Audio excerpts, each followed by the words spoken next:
ఎలా తయారు చేస్తారో చూద్దాం. మైదా పిండిలో వాటర్ పోసి మెత్తగా ఒక ముద్దలాగా చేసుకోవాలి. చపాతీ కర్రతో సమానంగా రోల్ చేసుకోవాలి.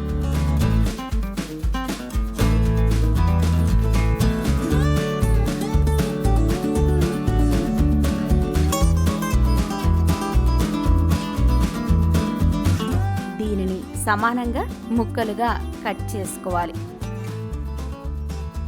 కట్ చేసుకున్న ముక్కలపై ఆలు వేస్ కర్రీని వేసుకోవాలి.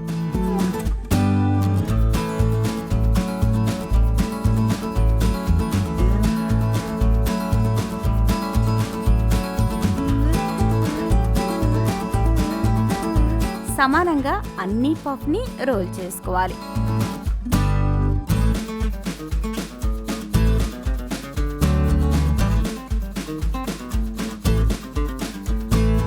రెడీ చేసుకున్న పఫ్లు ఒక ట్రైలోకి తీసుకొని వాటర్ జల్లుకోవాలి.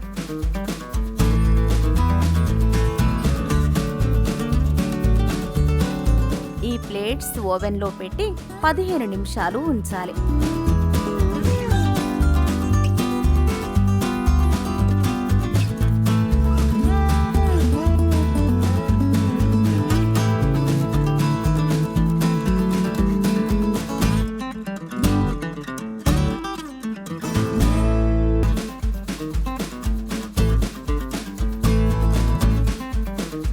చూసారుగా, నోరూరించే వెజ్ పఫ్ రెడీ. మీరు కూడా తప్పకుండా ట్రై చేసి టేస్ట్ చేయండి.